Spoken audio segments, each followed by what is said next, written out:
ಎಲ್ಲರಿಗೂ ನಮಸ್ಕಾರ. ಸವಿರುಚಿ ರೆಸಿಪಿಗೆ ಸ್ವಾಗತ. ಒಂದೇ ರೀತಿ ಬೆಂಡೆಕಾಯಿ ಪಲ್ಯನ ಮಾಡಿಕೊಂಡು ತಿಂದು ಬೇಜಾರಾಗಿದ್ದರೆ ನಾನಿವತ್ತು ತೋರಿಸ್ತಕ್ಕಂಥ ಮಸಾಲ ಬೆಂಡೆಕಾಯಿ ಪಲ್ಯನ ನೀವು ಒಂದು ಸಲ ಮಾಡಿಕೊಂಡು ಪೂರಿ, ಚಪಾತಿ, ರೊಟ್ಟಿ, ದೋಸೆ ಈ ಥರ ಡಿಶ್ಗಳ ಜೊತೆ ನೀವು ತಿಂದುಬಿಟ್ರೆ ಈ ರೆಸಿಪಿಗೆ ಫಿದಾಗ್ಬಿಡ್ತೀರ. ಅಷ್ಟು ಸಖತ್ತಾಗಿರುತ್ತೆ. ಮರಿದೇನೆ ಈ ವಿಧಾನದಲ್ಲಿ ಮಸಾಲನ ರುಬ್ಕೊಂಡು ಒಂದು ಸಲ ಬೆಂಡೆಕಾಯಿ ಪಲ್ಯನ ಮಾಡ್ಕೊಂಡು ನೋಡಿ. ಈ ರೆಸಿಪಿನ ಪದೇ ಪದೇ ಮಾಡಿಸ್ತಾ ಇರ್ತೀರ. ಅಷ್ಟು ಸಖತ್ತಾಗಿರುತ್ತೆ. ಬನ್ನಿ ಇದನ್ನು ಯಾವ ರೀತಿ ಮಾಡೋದು ಅಂತ ನೋಡೋಣ. ನಾನಿಲ್ಲಿ ಅರ್ಧ KGಯಷ್ಟು ಬೆಂಡೆಕಾಯಿನ ನೀಟಾಗಿ ಕ್ಲೀನ್ ಮಾಡಿಕೊಂಡು ಈ ರೀತಿ ಸಣ್ಣದಾಗಿ ಕಟ್ ಮಾಡಿ ಇಟ್ಕೊಂಡಿದ್ದೀನಿ. ಈ ರೀತಿ ಸಣ್ಣದಾಗಿ ಕಟ್ ಮಾಡ್ಕೊಳ್ಳೋದ್ರಿಂದ ಮಸಾಲನೂ ಕೂಡ ಚೆನ್ನಾಗಿ ಇಟ್ಕೊಳ್ಳುತ್ತೆ. ಮೊದಲಿಗೆ ನಾವು ಬೆಂಡೆಕಾಯಿನ ಫ್ರೈ ಮಾಡ್ಕೋಬೇಕಾಗತ್ತೆ.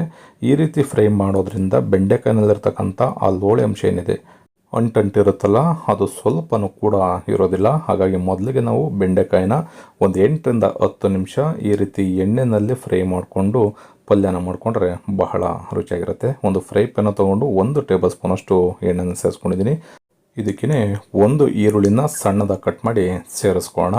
ಹಾಗೆ ಸಣ್ಣದಾಗಿ ಕಟ್ ಮಾಡಿ ಇಟ್ಕೊಂಡಿರ್ತಕ್ಕಂಥ ಬೆಂಡೆಕಾಯಿನೂ ಕೂಡ ಸೇರಿಸ್ಕೋಬೇಕು. ಈ ರೀತಿ ಸೇರಿಸ್ಕೊಂಡು ಒಂದು 8 ರಿಂದ 10 ನಿಮಿಷ ಮೀಡಿಯಮ್ ಊರಿನಲ್ಲಿ ಚೆನ್ನಾಗಿ ಇದನ್ನು ಫ್ರೈ ಮಾಡ್ಕೋಬೇಕಾಗತ್ತೆ. ಈ ರೀತಿ ಫ್ರೈ ಮಾಡ್ಕೊಳ್ಳೋದ್ರಿಂದ ಅದರಲ್ಲಿರ್ತಕ್ಕಂಥ ಲೋಳೆ ಅಂಶ ಅಂಟೇನಿದೆ ಅದು ಕೂಡ ಹೋಗುತ್ತೆ. ಬೆಂಡೆಕಾಯಿನೂ ಕೂಡ ತುಂಬ ಸಾಫ್ಟಾಗಿ ಮಿದುವಾಗಿ ಬೇಯುತ್ತೆ. ಇದಾದ ನಂತರ ನಾವು ಪಲ್ಯನ ಮಾಡಿಕೊಂಡ್ರೆ ಮಸಾಲನೂ ಕೂಡ ಇದಕ್ಕೆ ಚೆನ್ನಾಗಿ ಇಟ್ಕೊಳ್ಳುತ್ತೆ. ನೋಡಿ, ಈಗ ಒಂದು 8 ರಿಂದ 10 ನಿಮಿಷ ಚೆನ್ನಾಗಿ ಬೆಂಡೆಕಾಯಿನ ಫ್ರೈ ಮಾಡ್ಕೊಂಡಿದ್ದೀನಿ.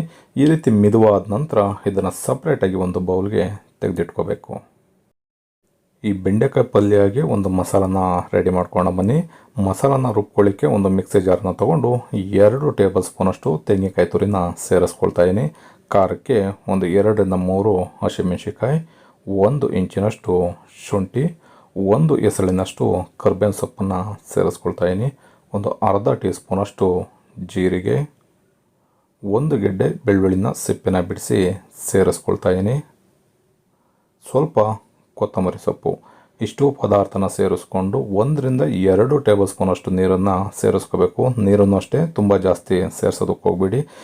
ಈ ಮಸಾಲಾನ ರುಬ್ಕೊಳ್ಳಿಕ್ಕೆ ಎಷ್ಟು ಬೇಕೋ ಅಷ್ಟು ನೀರನ್ನು ಸೇರಿಸ್ಕೊಂಡು ನಾವು ತೆಂಗಿನಕಾಯಿ ಚಟ್ನಿನ ರುಬ್ಕೊಳ್ತೀವಲ್ಲ ಅದಕ್ಕೆ ಇದನ್ನು ರುಬ್ಕೋಬೇಕಾಗುತ್ತೆ.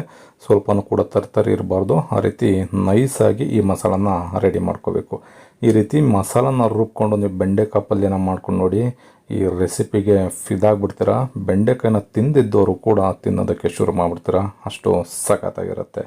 ಈಗ ಪಲ್ಯನ ರೆಡಿ ಮಾಡ್ಕೊಳ್ಳಿಕ್ಕೆ ಫ್ರೈ ಪ್ಯಾನ್ನ ಬಿಸಿಯಾಗಲಿಕ್ಕೆ ಇಟ್ಕೊಂಡಿದ್ದೆ. ಇದಕ್ಕೆ ಒಂದು 2 ರಿಂದ 3 ಟೇಬಲ್ ಸ್ಪೂನಷ್ಟು ಎಣ್ಣೆನ ಸೇರಿಸ್ಕೊಂಡು 1 ಟೀ ಸ್ಪೂನಷ್ಟು ಸಾಸಿವೆ, ಸ್ವಲ್ಪ ಕರಿಬೇವಿನ ಸೊಪ್ಪು, 1 ಟೇಬಲ್ ಸ್ಪೂನಷ್ಟು ಉದ್ದಿನಬೇಳೆ, 1 ಟೇಬಲ್ ಸ್ಪೂನಷ್ಟು ಕಡಲೆಬೇಳೆನ ಸೇರಿಸ್ಕೊಳ್ತೀನಿ.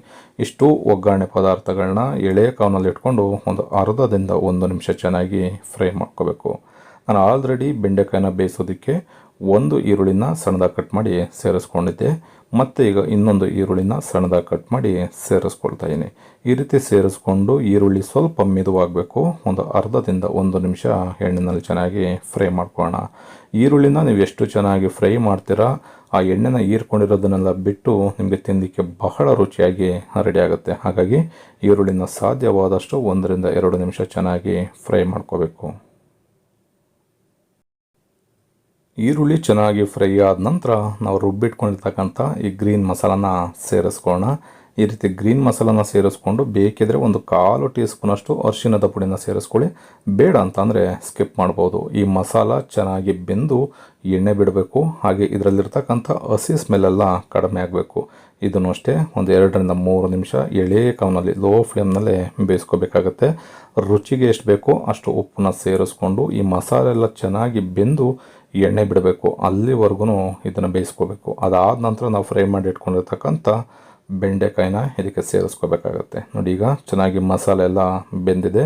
ಈ ರೀತಿ ಬೆಂದಾದ ನಂತರ ಕೊನೆಯಲ್ಲಿ ನಾವು ಬೆಂಡೆಕಾಯಿನ ಸೇರಿಸ್ಕೊಂಡು 2 ರಿಂದ 3 ನಿಮಿಷ ಬೆಂಡೆಕಾಯಿ ಈ ಮಸಾಲ ಜೊತೆಯಲ್ಲೇ ಬೆರಿಬೇಕು. ಆ ರೀತಿಯಲ್ಲಿ ಈ ಎಳೆ ಕಾವ್ನಲ್ಲೇ ಬೇಯಿಸ್ಕೊಳ್ಳೋಣ. ಏಕೆಂದರೆ ನಾವು ತೆಂಗಿನಕಾಯಿನ ಸೇರಿಸಿ ಈ ಮಸಾಲಾಗೆ ರುಬ್ಕೊಂಡಿರೋದ್ರಿಂದ ತಳ ಹಿಡಿದ್ಬಿಡುತ್ತೆ. ಹಾಗಾಗಿ ಎಳೆ ಕಾವ್ನಲ್ಲೇ ಒಂದು 2 ರಿಂದ 3 ನಿಮಿಷ ಚೆನ್ನಾಗಿ ಇದನ್ನು ಬೇಯಿಸ್ಕೋಬೇಕು.